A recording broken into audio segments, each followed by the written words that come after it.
Joining me now, Republican strategist Boyd Matheson, former chief of staff for Senator Mike Lee, and host of Inside Sources on KSL. I mean, it's anybody's guess, Boyd, what happens here, right? I mean, we don't have a crystal ball, but I did hear Tom Emmer described earlier today as a weak favorite. In your eyes, is he the right person for the job or the best so far? I think he's the best so far, and he has the most likely path forward. I think that's probably the most important part of the equation. Is I think he actually does have a path. I don't know that any others on that list of nominees you just gone through really has a clear path to actually get to the magic number, which is 217 on the floor of the House. So a lot of the behind-the-scenes shuffling that's going on, and this could take several hours, as was reported.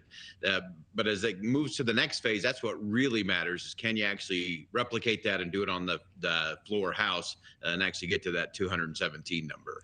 Tom Emmer has not endorsed the former president in the 2024 primary. Do you see that changing? Is that necessary for him to get the votes?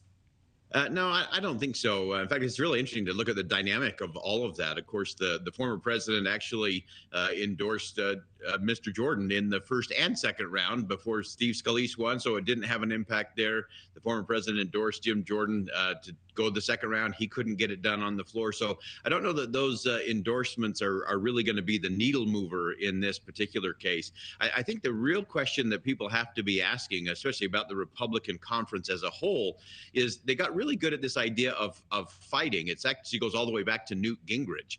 Newt Gingrich was a smart fighter. He used fights and contention as a way to create space for education and for a policy agenda.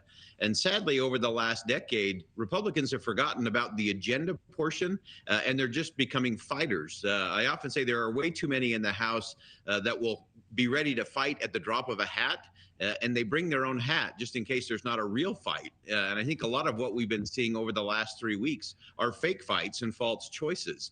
And that's led to a lot of chaos in the country. I think if Republicans actually want to keep this majority, and this is also important, Marni, this majority just goes into 2024. And if they continue to show that they cannot govern, the likelihood of any of them being Speaker of the House is slightly less than zero. The Democratic campaigns are already cutting their ads saying the Republicans have shown they cannot govern.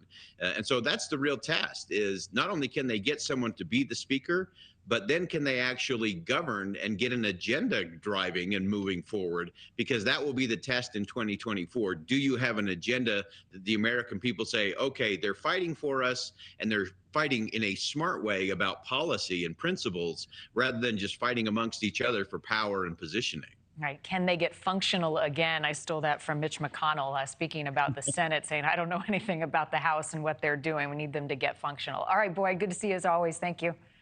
Thanks, Marni. Thank you for watching. Go to newsnationnow.com to find NewsNation on your television provider. And don't forget to click the red subscribe button below to get more of NewsNation's fact-driven, unbiased coverage.